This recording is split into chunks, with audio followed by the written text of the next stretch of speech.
There's been a bunch of new games announced for the Nintendo Switch. Everybody loves the Switch. It's fun. It's cool. I know some people are sort of concerned with it becoming a sort of a port destination, but I don't think that's a huge problem because if we're getting games from last gen that are suddenly portable, that's great. One game from last gen that I think a lot of people would love to see on the Switch is GTA 5. Yes, it's not there yet. So far we got LA Noire, which was a competent port of one of Rockstar's sort of like, I would say, lesser known games because it's not up there with the Red Deads and the GTAs and stuff like that. But it's cool. It's an open world-ish game where you solve crimes back in the oldie times in LA, and it's good. It runs. It's okay. It's not GTA.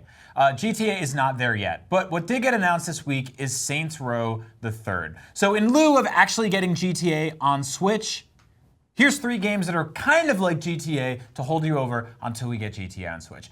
Saints Row the Third is a game that's near and dear to both Max and I. This is one of my favorite open world games of all time. I think that it really took some of the best parts of GTA and also some of the weirdest, craziest parts of GTA, because there was a couple years there where GTA was really comfortable in getting like jetpacky and pogo sticky and goofy, right? And yeah, it was in San Andreas. You had all sorts of silly weapons and goofy technology, and it was very, very funny. Exactly, and Saints Row totally embraces that. That's basically a franchise that started off as sort of like not a poor man's GTA, but a weird man's GTA. It was GTA with character customization and ragdoll physics. Yeah, you could play the entire game naked, and they censored your body parts.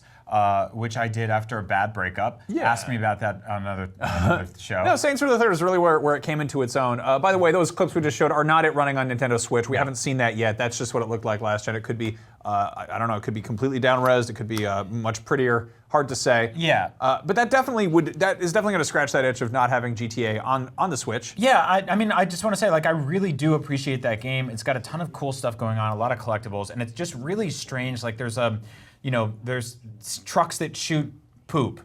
You know? Was that in? I thought that was in 2. I think they put that in 3 also. Okay, good. There was like car accident mods and all this crazy stuff like that. And so there's a lot of really just like goofy open world stuff in there.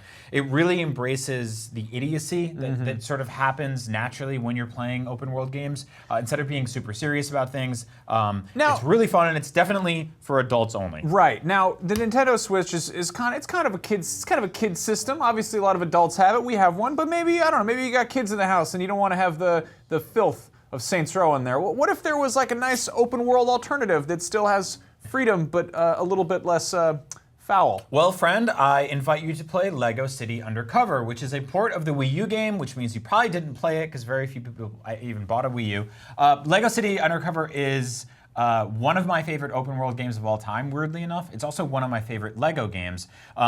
It basically takes the GTA format and shrinks it down into something that's a lot more kid-friendly and laid back. You can't really die in this game so much. You just kind of explode into bricks, which I guess is their version of death. It's open world, so you can hijack cars and steal vehicles, but it's got all of the kind of humor that you expect from Lego games without like a ton of the mission structure. There are levels in this game that you'll have to go through, but most of your time is spent sort of running around this open world, collecting tokens, unlocking characters, unlocking skins and weapons, and all sorts of fun stuff like that. So I really, really like this game. I don't know how much time you put into this one, Max, but this is a really good time. The Switch port is competent. The loading times are still not where I want them to be, but every now and then this gets thrown in like flash sales. You'll see a physical copy of this game on for sale. This was out near the Switch's launch in the same way the Wii U version was out near the Wii U version's launch. So check this one out. It's really cool. It's got, I think, I probably put 25, 30 hours into this game to 100% it. So what I really like about this is it's also totally original. It's like it's not based on an existing franchise or property. It's not kind of retreading stuff that we've seen before in live action or cartoon form, just making it to Lego. This is basically like, it's a full from the ground up original game. And finally, if you're looking for something that's like GTA but very, very, very old school GTA, you'll love the top-down Retro City Rampage DX, which is incredibly evocative of some of the early GTAs. fully pixel arted, really, really irreverent, and packed with tons of Easter eggs and sort of nods to classic things like the Ninja Turtles, Back to the Future. This actually began, Brian Provinciano made this, and it began as a demake of GTA 3, and then it just kind of gradually kind of took on a life of its own, and he started adding, you know, the Ninja Turtles and like weird 80s references and the Ghostbusters and DeLoreans and stuff, and it really became its own whole universe. But it is basically just GTA 3 and, you know, 8-bit. Yeah, it's really cool. It's just a couple of bucks. It'll absolutely scratch that itch for old school GTA on Switch.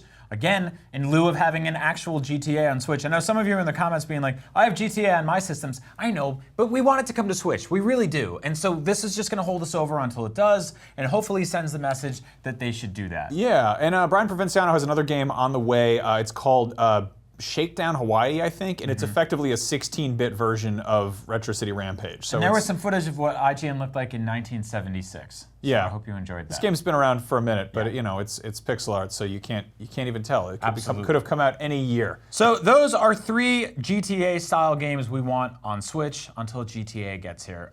Let us know what you're playing on Switch and what we should be playing until GTA gets here, which will hopefully happen soon because they'll make a lot of money if they do that. If you're looking for more videos about Switch stuff, check out this video of a bunch of Switch accessories we highly recommend so you can put your Switch on its little stand or cover up the screen so it doesn't get scratched, or replace the covers of the Joy-Cons so they look cooler. If you want more games for your Switch, we have 5 smaller indie games you may have missed. None of them are like GTA, really, that much. But anyway, for more on really all sorts of stuff, keep it right here on IGN, and watch Up at Noon every Thursday at noon Pacific time on IGN. I just said that. Good night.